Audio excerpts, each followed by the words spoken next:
So first of all, a big thanks to Kiip for hosting the event.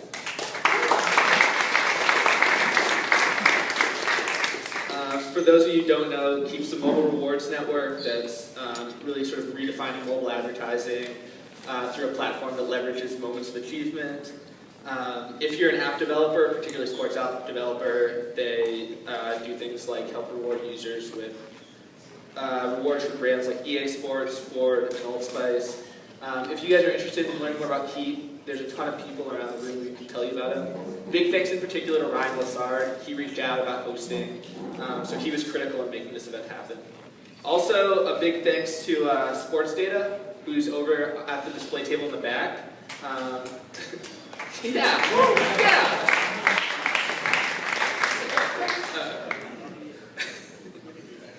Okay.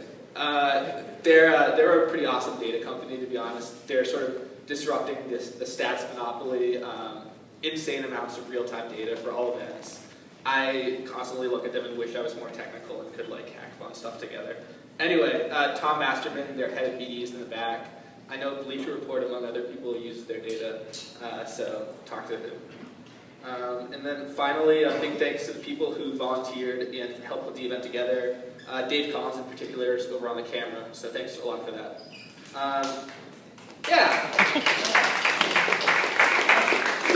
With respect to the next panels, next month we'll be announcing this in a couple days.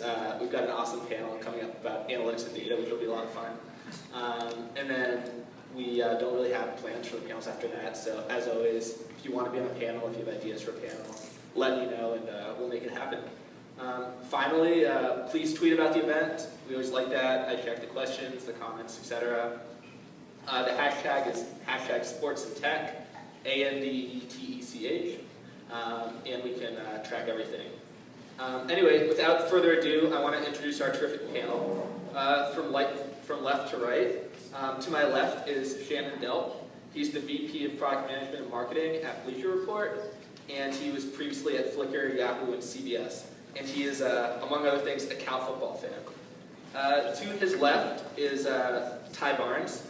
Ty Barnes works at YouTube in sports content partnerships and business development, where he works with professional leagues, media entertainment companies, colleges, and content creators. And Ty is a long-suffering Virginia Wahoo, and he's also adopted the Giants, Niners, Cubs, and Bears. To his left is Neil Robinson, who is the Executive Creative Director at AKQA. He has led creative for campaigns for Fortune 100 clients, including Nike, Google, Target, Visa, among others. He's an unapologetic lifelong Lakers fan, a disillusioned Liverpool FC fan, a proud Ulster rugby fan, and a converted Giants baseball fan. And then finally on the left, we have Sandy Khaund, who's the Senior Director of Advanced Software Technologies at Turner Broadcasting, and also one of the heads of Media Camp, which is their digital media accelerator. And he's a diehard fan for the Orioles, the Georgetown Hoyas, and the Tennessee Titans. So anyway, we'll go for about 40 minutes or so, and then we'll open up to questions as always. So if you have questions, save them till the end, unless you want to tweet them. Maybe we'll get to you faster that way. So anyway, starting off, guys, I think one of the questions I get asked a lot by smaller startups is, how do content partnerships between leagues and brands and technology companies, particularly smaller technology companies, come about? So I probably want to start this off with Sandy and Ty, because I know both of you guys in particular spend a lot of time sort of working in this area. What are the key areas for sort of when you evaluate a potential relationship? Like, what's the process from first contact and even figuring out who to contact to actually making that happen? And also, sort of at a high level, how do you decide to partner with someone versus like acquire or buy somebody? Well, I think the first part about how do you figure out who the right people to talk to. I mean, I think like anything, it's a lot of research. Going to events like this, going to some of the ones, everybody seems to be in New York as well, and building good relationships. It's, I guess, harder for me to answer the question from a smaller technology startup. Coming from YouTube, everybody takes your call, which is, I don't take that for granted. But I think that we still have to have a good product, you have to have a good story, know your strengths and sort of know from the content partnership or the content partner's perspective how you can help them. So for us, it's delivering a younger audience. It's YouTube's platform where you can upload a video and it can go around the world. It can go to phones, tablets, computers. So knowing those strengths and really kind of making that case to the partners. The second part of your question was about. Well, that's a great answer to start. Moving over to Sandy, so you guys have obviously been involved in probably partnerships with bigger guys and the smaller guys, from a Bleacher report to much smaller technology companies. Do you want to kind of talk about what you do with your role and kind of how you think about these partnerships? Sure. So basically, about 2 years ago, Turner Broadcasting decided, so Turner's actually headquartered in Atlanta, for those of you who don't know, and they realized that the hub of digital technology is not in Atlanta, Georgia, it's basically out here. So we actually opened up the office for the express purpose of actually working with technology companies. And while we'll always look to work with a Twitter or a Facebook or a Google or even a Bleacher report, something that's like, a large startup, the fact is that my job, my kind of reason for even being out here is a lot about working with the smaller companies. And from our perspective, the ability to surface them is everything from like what Ty described, which is just researching, kind of staying connected to events, to we talk to a lot of angels and VCs to what they're seeing. In a lot of cases, that's one of the reasons why if you go and try to raise money, it doesn't work. Make a good impression, because the fact is that even if you don't get the money, these guys are going to come back and tell us about you, and we are going to find you. And then even beyond that, one of the things that we've started to do, and I think Michael alluded to this earlier, is that we have a digital media accelerator called Media Camp. And the idea is that for 13 weeks, we like to describe it as the grad school for a Y Combinator, where you already have your product, you're kind of ready to go on the hockey stick curve of growth, and we have the ability to bring scale to a lot of people. What's nice is that while we open up this thing for about 5 companies, we formalize a relationship, we've also gotten very lucky in the fact that of the hundreds of companies that didn't get in, we still look for opportunities to have partnerships. And usually, it kind of goes from pilot to partner to invest to acquire. We usually don't jump straight to an acquisition. But just to get that initial pilot and find out, okay, where's the opportunity? And is it with the NBA or is it with NCAA? Or can we find something with Bleacher Report? That gives us the opportunity to kind of give a lot of opportunities for startups to get their foot in the door and eventually could become a long-term relationship. Great. Shannon, so when we're moving more to the product side, when you're thinking about, okay, how am I managing Bleacher Report's product roadmap? How do, if I'm a startup and I think, okay, Bleacher Report's got this really complementary platform, how do I get on that product roadmap? Is that through you or through someone else? I think ideas come from the product organization, from the content organization, the people that are writing articles and editing articles and programming articles, and often from our sales organization. We all sort of work together and we sort of meet regularly to hash out ideas. I think we look for, I think oftentimes when we're working with partners, we sort of product and the sales and the content organization go and say, hey, we're trying to do this new thing for, we're thinking ahead to the NFL postseason already. We know what we're doing for the NFL season for September, but there's a big sales opportunity to package new initiatives around the NFL postseason, and we're looking for someone that can extend our engagement or give us more social reach or give us a compelling new mobile experience that we can integrate into our Team Stream app. And we're looking for someone that sort of fills that spot for us, and it's something where we just want to experiment on a pilot basis, and then we can take that, our sales guys can take that to an advertiser, and we can say, we really want you to be our lead advertiser around our mobile innovation, and this is what we're doing for NFL postseason, and let's make it all happen. So I think I echo what Sandy says about pilot to partnership to acquisition. That's interesting. So just sort of moving in terms of, like you talked about mobile, and obviously one of the things, as I was sort of thinking of the panel and thinking about just the really cool stuff they do at AKQA and other digital agencies, is sort of how crazy multi-platform all that stuff is. I know Neil and AKQA just did some stuff with Nike with their Find Your Greatness campaign, and I was just like looking at the write-up of the campaign, and you can go into more detail about how insane it is in terms of the different channels. How do you think about kind of synchronizing those platforms? So I'd love to hear from you, and then how some of you other guys kind of, either from a sales or from a kind of product development standpoint, think about synchronizing multiple platforms at once. I mean, for those that aren't familiar, we've worked with Nike soccer for a number of years. The Chance was a campaign that came along around the last World Cup. You're probably familiar, at least, with the TV spot Right the Future.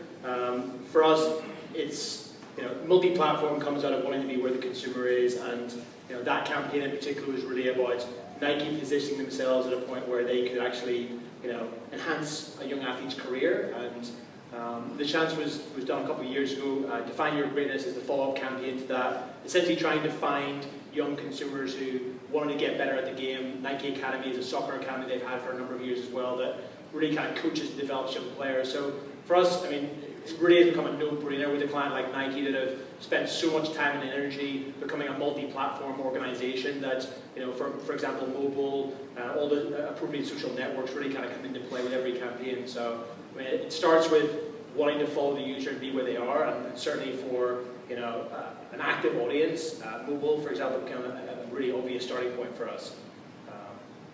Do you find that you end up making kind of content tailored to different audiences on each platform because the sort of consumption audience is a little bit different for mobile versus social versus, in an Instagram even? Yeah, I mean, obviously, I think of all the brands we work with, I think they, again, have not only been able to invest heavily in mobile innovation, and I think you're all probably aware of the different forms that takes, but when it comes to kind of content creation, that also kind of plays a major part to your point. They've, again, being able to coordinate a social strategy and have a whole implementation around that, which I think, again, is probably ahead of a lot of their competitors, and that the use of desktop, the use of mobile and tablet, is really fundamental to that, and being able to kind of tailor that content into those different platforms. So one of the things that I was thinking about that affects all you guys is this sort of buzzword around native advertising. I know YouTube has its own native advertising product, and I don't know if, I'm sure Bleacher reported every other content company, or at least thinking about sort of different products that they can invest in, if for no other reason, because banners, ads are hard. So how are you guys thinking about sort of the concept of native advertising, and how you can sell that, how you can create that, how you can integrate that? I guess we can go down the line on this one. Bleacher Report has had native advertising where we create content that's true sports content that's compelling to our readers, that happens to integrate the brand messaging in, but I think we have relatively high standards on what qualifies for something we want to do. We certainly do that a lot around our video content, where we create franchise video programs, and we sell them to advertising as a package, and we integrate the brand's message into that. Then I think it was interesting to hear your take on how Nike manages cross-platform. We're looking for ways where we can create value that's not banner ad related across all these platforms. If you think about, now that we're part of Turner Broadcasting, the vast majority of revenue comes from television, then from sort of conventional digital advertising, and then mobile is this little sliver. And we're trying to say the engagement and the growth is all happening on these innovative new platforms, and let's brainstorm with agencies to really figure out, how do we integrate these things in a way that's compelling to customers and creates value that's not low CPM banner ads. Yeah, I think for us, and I sit in the middle of, we have advertisers and sellers, and I work more with the content partnership people, so we kind of sit at the middle of it, and I think the key for us is really working with the partners to create something that's authentic.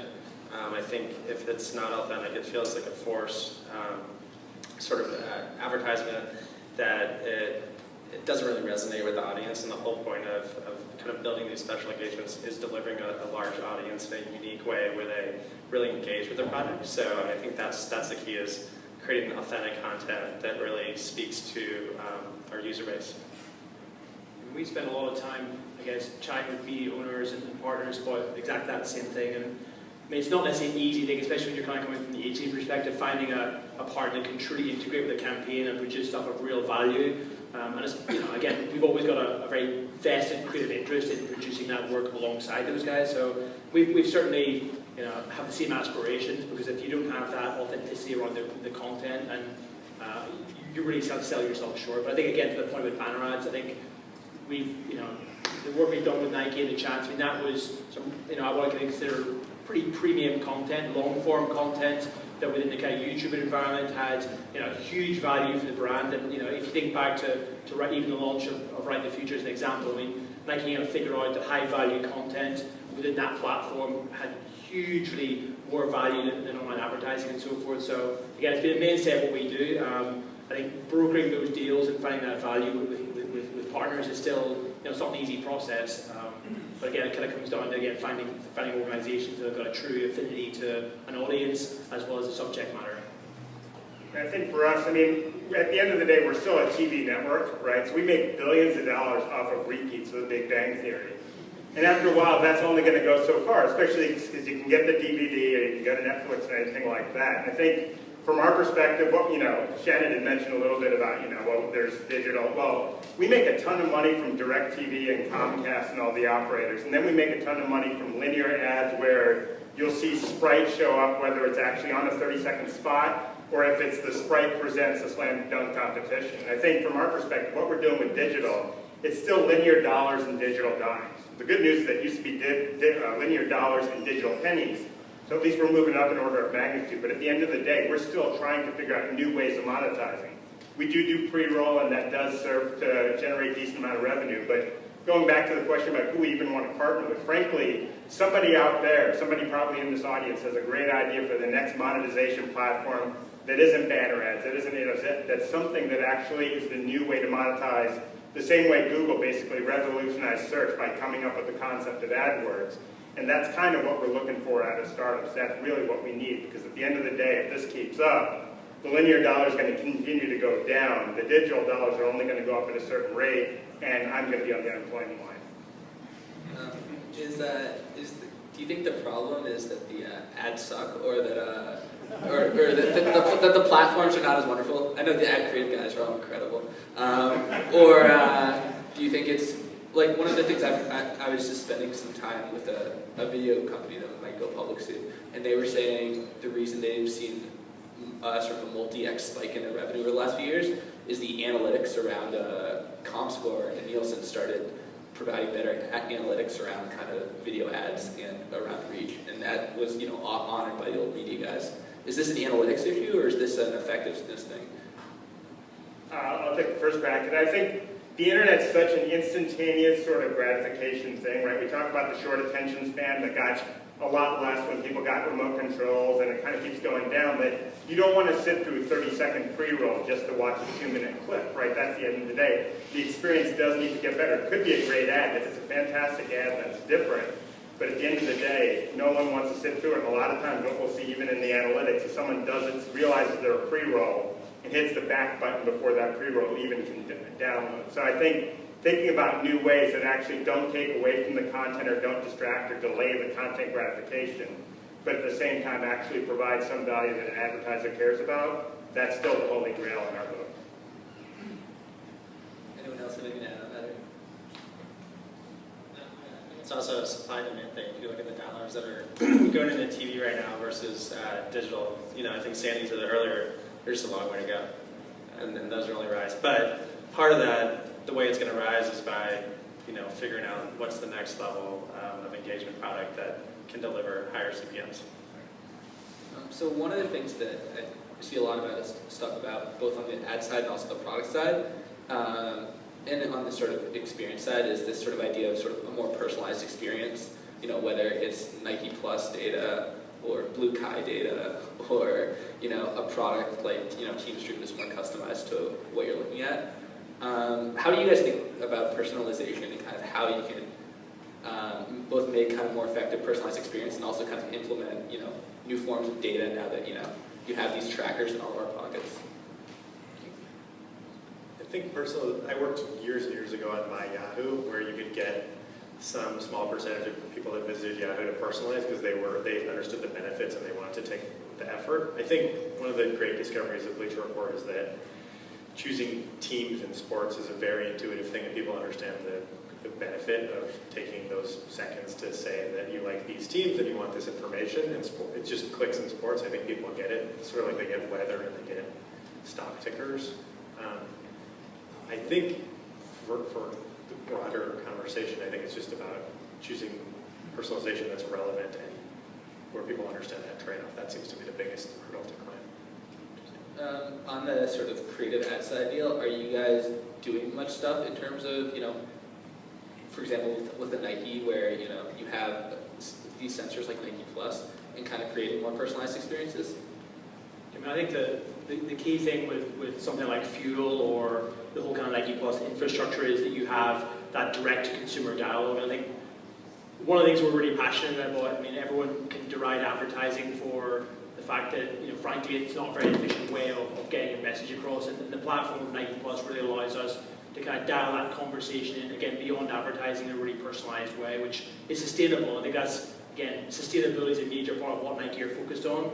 And we kind of love a platform like that frankly takes the advertising out of the conversation and allows us to, improve you as an athlete, provide direct benefit. But again, it's perceived as service rather than as advertising. And you choose your moments, and then there's certainly opportunities that you kind of gain that permission with the consumer. But yeah, I mean, I think that's the nexus of that whole idea is to kind of avoid it being advertising and to have the platform that uses your data to personalize the experience. So one of the things that I think that everyone sort of has been very hyped, and I think has actually come through a little bit with Twitter, is this idea of kind of the second screen, especially when it comes to content consumption. How are you guys thinking about that, sort of, both sort of as your properties, or, some people I've heard say, I don't buy it, it's hype, so. Go for it.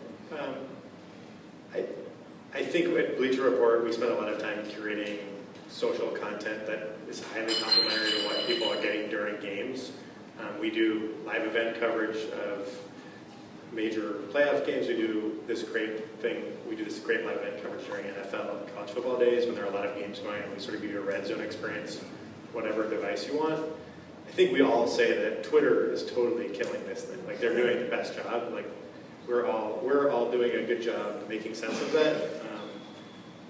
I think Twitter's really defined what the social chatter is during sporting events, and I think we see a value add with Bleacher Report, and I know some other folks here that are working on making sense of all that noise, but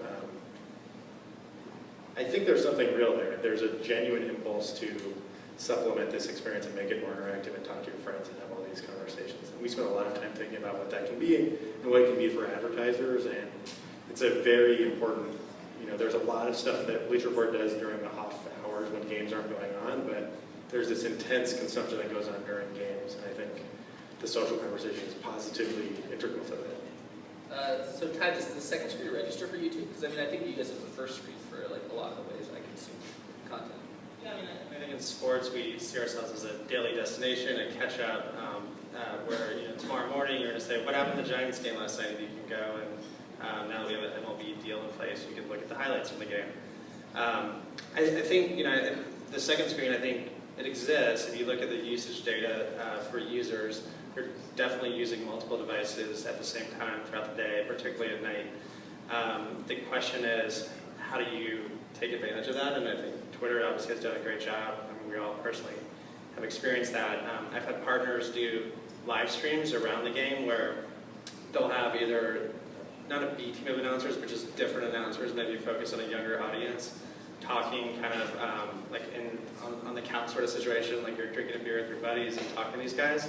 It's kind of worked. I mean, Bill Simmons at Grantland did a big one during the March Madness tournament that I think was interesting, did well, and I think we're just trying to like figure out how does that become bigger.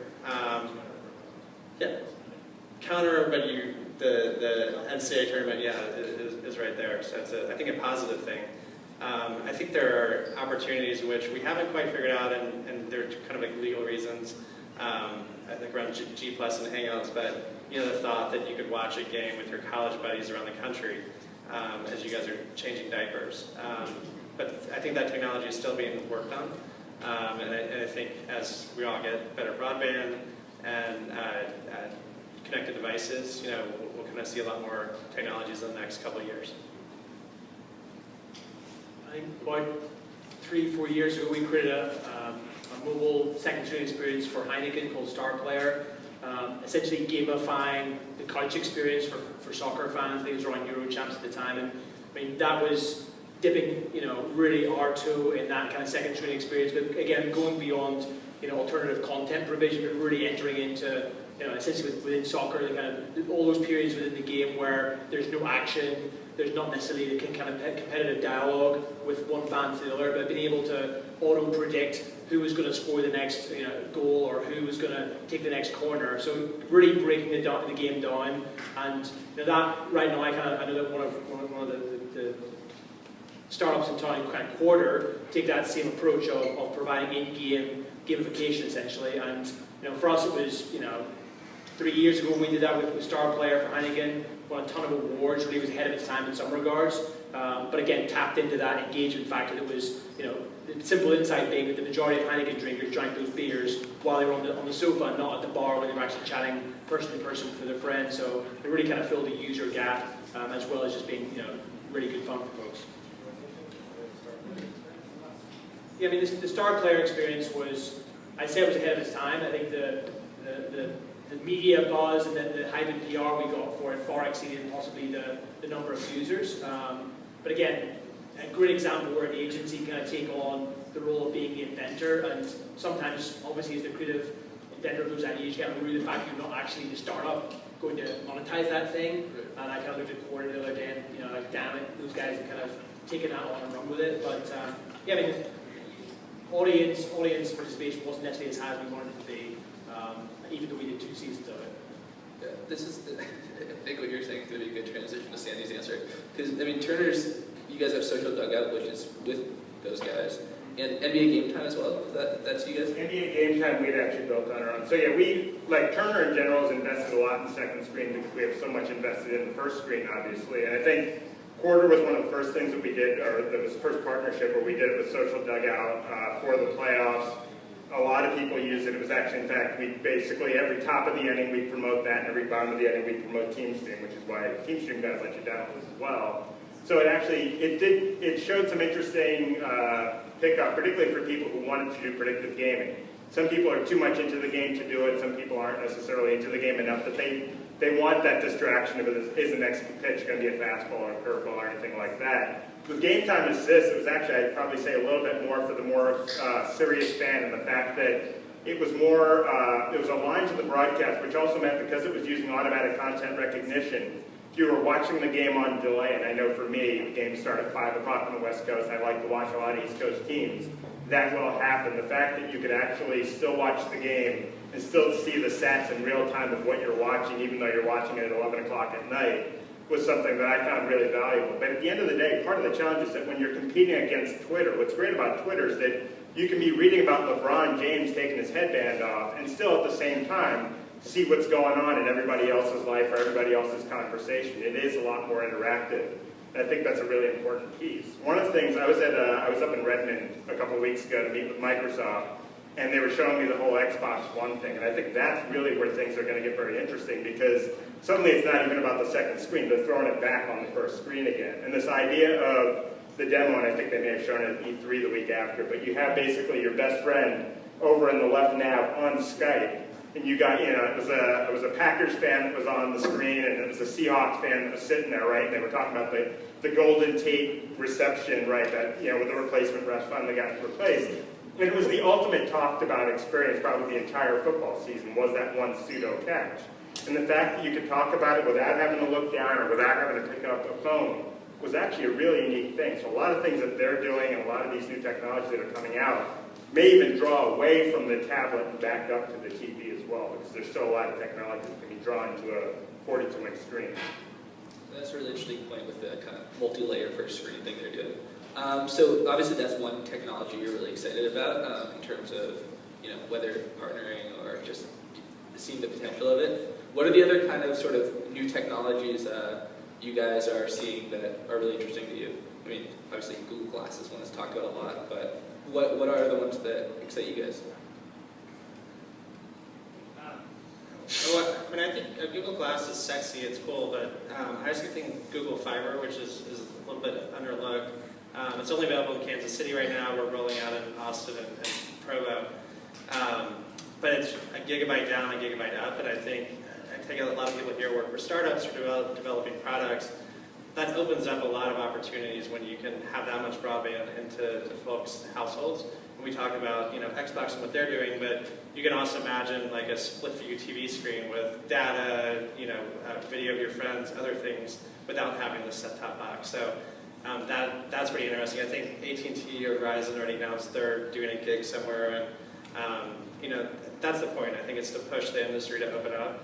And then I think personally, I think Thuse, which is a sports app that kind of tells you what games are hot, it tracks them and sends alerts to your phone. To me, that's personally interesting when I just have no time and I forget things are on, and it really alerts you to that. And I think not only the app itself, but I think the signals that it's creating, like for us, search and discoverability is so big. Using signals like that to better service what people want to watch, the highlights that they're interested in. I think there's a lot of work to be done there. What about, what are the technologies that are really exciting for your profession? Maybe sort of the bias that Nike gives you whenever you've worked for them is you're more concerned about catering for the active sports participant rather than the fan, as I mentioned earlier. Nike recently ran an accelerator program with Techstars, and really fascinating to see how so many of those ideas that got right to the final sort of rounds of presentation were about incentivizing physical activity.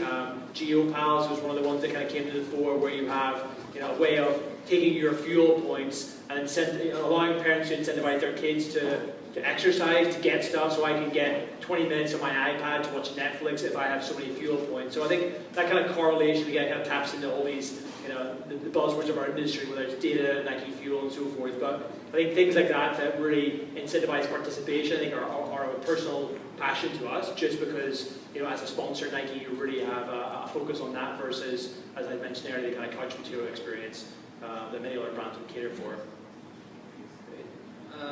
Well, you guys, we're going to do questions in like 5 or 6 minutes, so if you have questions, queue them up. Yeah, please. I think the wearable athletic stuff with the geolocation stuff is pretty fascinating. We had a little Fitbit epidemic at our office a few months ago where everyone was getting Nike Fuel bands and Fitbits, but I think that, working in sports, and we work at Turner, so we are bought into the pay TV model, and we don't believe in unbundling because we work at Turner. But I think there's a lot of innovation, because I think sports is like right in the thick of defining where people are getting value out of television. And I was at this conference earlier today and listening to the guy from Fan Hadden talk, and listening to the way Bravo Television, which I don't even know if I get, but apparently a lot of people watch, and how they're bringing digital to linear stuff all together in one sales package and one product offering. Like, that's really interesting, and I think, I'm super excited about if there's going to be an Apple TV that sort of just says, of all the services you have, you can watch this stuff, and it's really easy to find, and your wife is not going to be disoriented when she encounters these remote controls. Like that, I think sports has a lot to offer that, and all this technology that you guys are working on has a lot of potential to make that really exciting. I don't think we know what that's going to look like. And I think there's actually one startup that we've started working with a little bit that's really interesting, which is called Boxfish. And Boxfish has the ability to look across everything that's on TV right now, as well as in a pretty distant past, and be able to do search terms on it. And so, for example, one of the things I play around with, I'm a big Georgetown fan, so I could type in Otto Porter, and I find that not only is Charles Barkley talking about it right now, but yesterday Skip Bayless was talking about it on ESPN, or last week someone else was talking about it. And going back to this idea of content on demand, it's one thing to say, I want to see the Big Bang Theory, I want to see the Miami Heat. It's another thing to go down to a specific player and just say, someone somewhere is talking about it. And whether it's Benghazi or whether it's Otto Porter, people have certain interests. And I know there's a lot of stuff going internally with imagining what the next generation of CNN is. And that's the same sort of thing. It's like people have their specific interests, and you don't want to have to sit through Kim Kardashian's new baby to watch about Benghazi. Or frankly, you don't have to watch, actually there are people that probably don't want to sit through Benghazi when they want to watch Northwest. I just have to say it. That's the name of the kid, by the way. But so the fact is that the ability to find content quicker and faster is what made Google a household word. And I think that's also the opportunity with entertainment right now, is the ability to get to what you want when you want it faster and faster. Great. So I think I guess this is particularly interesting for sort of Sandy, and then you get other people who work with smaller startups. So what's the best way for someone to create something, and then I think a lot of people here have great products that just don't have the distribution to necessarily tell a Series A or a Series B story to investors. And I think one of the sort of alluring things about something like a Bleacher report or about a Turner or about a Google or whoever it is, you know, I can take my great product, do something mutually beneficial, and gain a ton of traffic and a ton of distribution. If I'm a startup, is that a realistic game plan or no? And if it is, what's the best way to sort of go about doing that? You know, one of the funny things that when I used to work at Microsoft, people used to say like, all we have to do is just like, Microsoft needs to buy us and bundle it with Office and we'll make $1 billion. It's like, yeah, well, you're piggybacking on something that's not really saying anything about your product. And I think with us, part of the challenge is that like when it's a really early startup, and I see a lot of really early startups that come to us, and for me, I like to give validation, I like to give ideas, I like to talk to them, but at the end of the day, Turner is this multi-billion-dollar company. They have a lot on the line, and they get really nervous about scale. They get really nervous about the maturity of the company. And the fact is an advice as an ex-entrepreneur and, you know, someone who's run a startup before, is that be careful what you wish for, and to the ability of like really going into that hockey stick that you're actually ready for it, right? Part of the whole idea of Media Camp, this idea that we take these companies that have already been around for a year, that have already gotten through this idea of this is the product, this isn't just the MVP, this is the MVP plus a lot of the feedback and a lot of what we've learned, is to say, okay, it's the next step. When you tell me that all you have to do is throw a bunch more Amazon Web Servers at it and it scales, I'm not going to believe you. That used to be the check is in the mail. Now it's, I'll just throw some more servers on it. It's not true. It's not going to work. And what that does is that upsets CNN quite a bit. That upsets Turner Sports quite a bit. So we really need to have that confidence that you can handle it. But with that said, you know, just like a Series A investor wants to know about the companies when they're getting their angel funding and keep an eye on them, that's still kind of my job. That's still Turner's job. It's still Shanon's job with Bleacher Report, is that we do still need to keep an eye on a lot of these interesting technologies in their infancy. And when we think they're ready, find an opportunity with them inside of Turner. So sort of last question. I mean, I'm seeing really kind of interesting partnerships and rights deals. I mean, Verizon's mobile deal with the NFL was a big one. The fact that every TV rights deal now seems to be for about 80 years also seems crazy. And I don't even know who that benefits, just because there's so much uncertainty. What sort of about this sort of partnership landscape that's been going on? There's a ton of stuff really sort of interests you or gets you guys most sort of excited or interested right now? And I'm kind of interested in everyone's take on this. I think for us, in particular with the TV rights deals, as you mentioned, the length of the deals, the amount of the money, where for us, we're not at a level where we're doing live sport. Well, we're doing live sports, but we're not paying billions of dollars for live sports and sports rights. We're working with complementing a partner's business. You know, like NASCAR, for example, or NBA, which have partnerships with Turner, also have a presence on YouTube. Like, we see ourselves as a marketing platform for them to reach more fans, to reach a younger audience, so then they turn into Turner and ESPN to watch the games. But I think, you know, what you said, like there's a lot of money, the contracts are being signed for a long period of time, and they restrict a lot of the rights and distribution. So I think for us, it's sort of wondering where that's going and hoping that there are opportunities there that we could still work with partners, you know, on that level. Sorry, before getting back to that question, so for YouTube in particular, I wanted to ask you this earlier. YouTube, it seems like, is basically sort of a platform for a lot of these guys, as you said, but then we're sort of seeing you guys get into, I guess, live broadcasts of the D-League and some other stuff where it's almost more like you're sort of a distributor or like a publisher as opposed to a platform. Is that kind of hard for you guys to make this sort of decision of where you're one and where you're the other? Or is it is that kind of primarily complementary? No, I mean, I think fundamentally we're a technology company. We built a player that NBC used to power the Olympics in the US. Even though it's on NBC's platforms, it was our technology that powered that. We also, for the IOC, distributed it to 64 different countries. So we built that player, and pretty much anybody in this room can now use that player. So I think for us, we're a platform, we're a technology provider, It's available for the D League, the NBA, as well as the National Women's Soccer League is a partner of mine that I did a deal with where they started. It kind of all got put together last minute and wanted a way to reach fans and to make sure all their games were shown.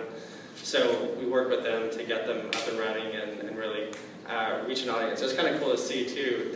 The numbers weren't necessarily gigantic, but you'd have 5,000 viewers and you'd see comments from South Korea and Russia and all these places around the world. So it was kind of a good story. But anybody large or small can work with us, and I think the difference is we're not going out and acquiring rights. We're just a platform that anybody can use. So for you other guys to end, what's most exciting for you guys, or interesting for you guys that's going on right now?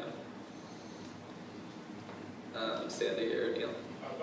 Yeah, I think one of the things that's kind of exciting for me, and this is something that Turner's just starting to kind of play around with a little bit, so nothing's majorly happened, but it's kind of what I anticipate, is really the globalization. The fact is that more and more people are owning devices and are having access to plans, right? If you think about sports, it's only really scratched the surface on its ability to become international, right? Basketball's pretty big in China, and actually they're trying to grow it in India. Baseball's obviously big in Japan. They're looking for new markets, and the fact is that with the cell phone, with a smartphone, and as smartphones penetrate a lot of these new geographies, that creates a new host of fans, a new host of people that truly makes us into a global game. And I think for us, the opportunity to figure out where are the opportunities to go to Africa or go to Europe or go to Asia, I mean, just all around the world. I just think it's the untapped potential. I think we started to scratch the surface the NBA has with China. I think the NFL has really worked hard. I remember talking to somebody from the NFL that it was just surprising because for the passion that Americans have for American football, it's really kind of a forgotten sport internationally. But they have an opportunity with. I think baseball still has inroads to make there. And I think the ability for TV, for our video to still actually get beamed out to these mobile devices, those are the kinds of partnerships that I'm keeping an eye on. Anything else to add before we go to Q&A? I think the rights deal with NFL, which is licensing live video on mobile devices only, not on other devices, super interesting. I think if you're a league with a popular sport right now, you have a lot of leverage to break these out. It'll be interesting. It doesn't seem like it's aligned with how consumers are interacting with this content right now. YouTube is great in that I know that I can get it on my phone, I can get it on my TV, and I can get it on my computer. But these leagues are sort of carving these things out. But I would also say that the leagues, the broadcasters, the cable operators are working really hard to sort of say that this live content is incredibly valuable, and it's going to be interesting to see how value is created on these other platforms. I don't think anyone really knows the answer for where there's real significant value that gets created. All right, who in the audience has questions? We've got a guy with a microphone over there, so you can. Yes. First of all, brilliant panel. I was really interested. I'm Chandra, co-founder of MoodMe. We bring smiles to emotional engagement. We're very active in sports in Europe, actually, in soccer. Worse to say soccer, it's really football. I would like to have your take for the panel in general. What's the next step for emotional engagement for sports? Because as a consumer of apps, I think the teams of my heart are pretty boring. And it seems to be a rule rather than the exception. Apps are boring, I mean sports apps. They are really way behind in terms of design and in terms of content. That's my take. I would like to have your take on what's coming next to make it decent for the relation of love between fans and their sports club. I was at Barclays Center a few weeks ago for the Jordan Brand Classic, and again, one of many teams who have innovated around in-stadium apps or team apps, and I think the key differentiation they made was that the real value is, in this case, delivered to the fan in the stadium, so in the form of additional access to different camera views and so forth. And I feel like that's a great learning. I think to your point, I think there are a lot of really cheesy, team apps and so forth that really deliver very little premium value. I think if you're the team, and again, it gets into a whole set of rights issues and so forth, but it's being able to deliver some point of access, be it to the players, be it to the in-stadium experience you wouldn't otherwise get. And obviously, the emotional component that you kind of ask about, I think then, I think it has huge potential between fans to fans. I think most teams really want to connect a virtual audience to a real audience. I think there's certainly a huge amount of potential there, again, for the team in one instance, but then obviously partner brands to kind of bring that to life for fans. And I think the digitification of stadiums, we're obviously all very excited about what that's going to be whenever the Levi Stadium opens, or even whenever the Warriors make their alleged move to embark at the Euro there. It's going to be that connection of the digital experience in the stadium to those that are remote. And I think be that through mobile or through the kind of installation within the stadiums themselves is super fascinating. But again, I think it's hugely underdeveloped, and I don't think many teams have really tapped into the kind of element of premiumness that they need to provide, just given the wealth of other access points that consumers have to content they care about. If I can just add one thing to that. One of the interesting things, one of the challenges that sports has that's a little different than a lot of other things is that there's something really pure, in the case of a lot of sports, there's something really pure about the viewing experience, right? The fact is that in 1989, Sky Dome opened, right, down the Rogers Center, and it was this amazing marvel. They had a hotel in the middle of the stadium, and it was this almost blow your mind sort of thing. And at some point, baseball stadium makers said, enough. Right? The 1950s were the way to watch baseball, and suddenly what you had was Camden Yards, and you had Jacobs Field, and you had the ballpark at Arlington.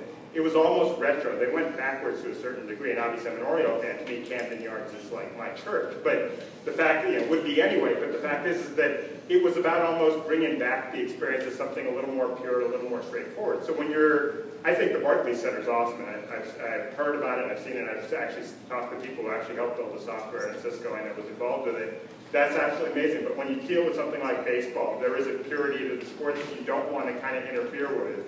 And there is this balance of how do you want everybody, Mark Cuban said one of the greatest things, I think he always said when he talked about the idea of the second screen app inside the stadium, he said, I don't want my fans' eyes on the screen, I want them on the product. They need to be looking at Dirk Nowitzki, they don't need to be looking at Steve Jobs' creation. I think that's one of the things that we need to think about is that how do we make the game better? How do we keep making sure that we're not breaking the purity of that experience, and then how do we make the second half of that essentially the first half? And that's why a lot of the things suck, because they draw away from the great experience to something that's not nearly as good. Next question. Bert? Hi. I've heard a lot about successes and a little bit about some things that weren't so great. I'm just wondering, what was the most interesting failure or disappointment that you've been involved with in terms of being informative or enlightening?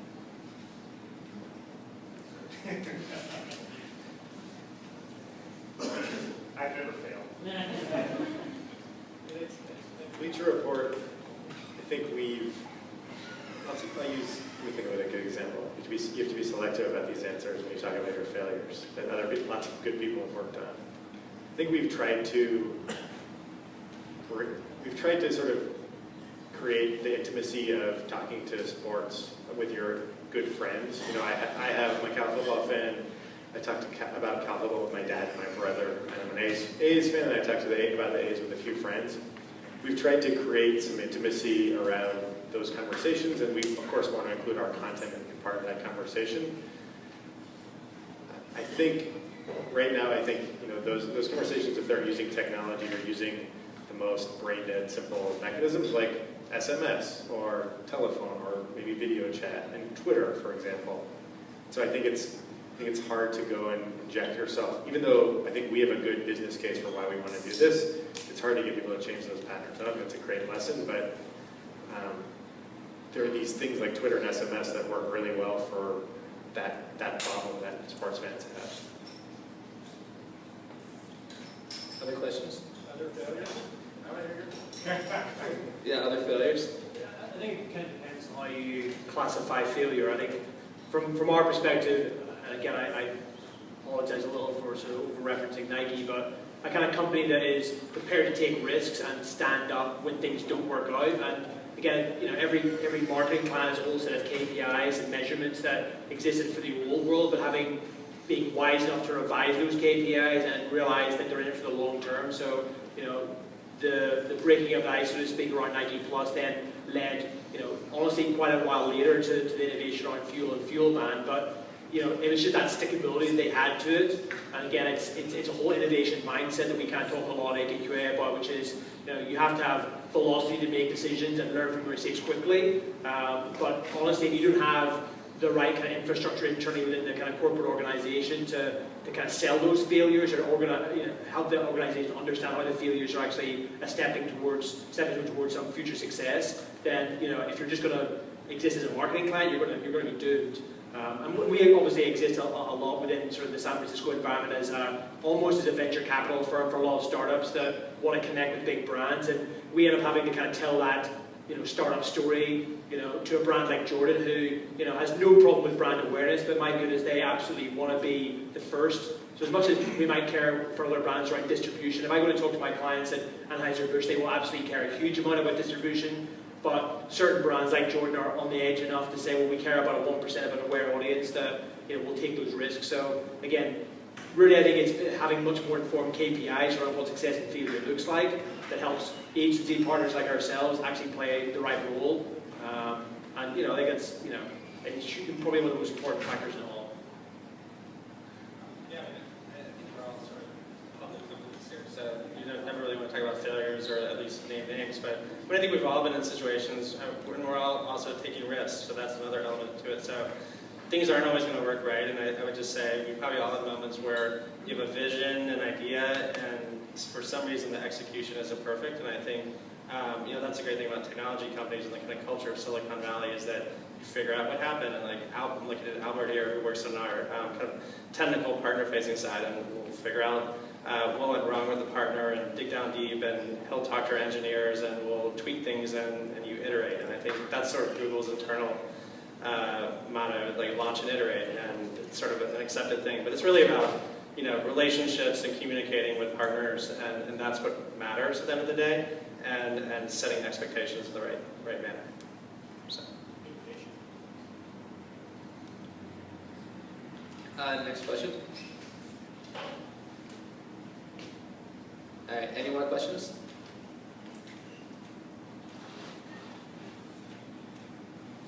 You guys kind of touched on it a little bit towards the end, but what kind of pressure does the Watch ESPN app put on, specifically for you, Turner? What kind of pressure does that put on you guys to provide the same experience? I know there's certain consequences in terms of how to, when you're watching a game on their platform, they don't really find a way to move over the advertising dollars, but what are some of the advantages and some of the cons going in that route, and do you feel like they've set a precedent that you feel needs to be addressed? And again, Turner's more than just like sports. So we've been doing simulcast for a while with things like CNN, and we're actually going to be doing more of that. And I think part of it is the same thing with Watch via ESPN. It's using TV everywhere, which means you can't get it unless you have a Comcast Xfinity account, or there's certain other providers that they actually deal with. And the reason that's there, and the reason why we're kind of, I'd say, almost hamstrung by the same constraint is because we make billions of dollars from Comcast and from DirecTV. And I think the idea of going down this path of over-the-top content, this idea of watching it on your cell phone, watching it on your iPad, it was bound to happen. The idea of what ESPN's doing, the idea of what TBS and TNT have done, you can actually get Conan clips, you can get CNN clips if you actually log in, is this recognition that if we don't kind of extend out, if we don't give this olive branch to viewers and the customers, frankly, everybody's going to run to YouTube because YouTube is the ultimate distribution platform. The fact that you still have it, Shanan, or both Turner, but Turner's part of Time Warner, and so is HBO. And HBO Go, to me, is still my favorite iPad app, right? And they've still been absolutely fantastic in their ability to put every single content, right? James Gandolfini passes away last week. I'm going to go through all seasons of The Sopranos. Again, I love that show, and it's great to have that sort of thing. So I think there's lots of new content models. ESPN's one of them, and what ESPN, to their credit, has done, because they have all these expensive TV contracts, is that they've got ESPN 360. They've got the idea to show college basketball games that aren't even on any of their traditional networks. That's actually a huge thing. We don't have as many of those contracts. We don't have as many of those sort of rights across as many games. But I think our ability to push as much as we can through TV everywhere onto TV, I think that's something that the whole, whether it's Viacom, Disney, Time Warner, we've all been going down that path. Great. Last question.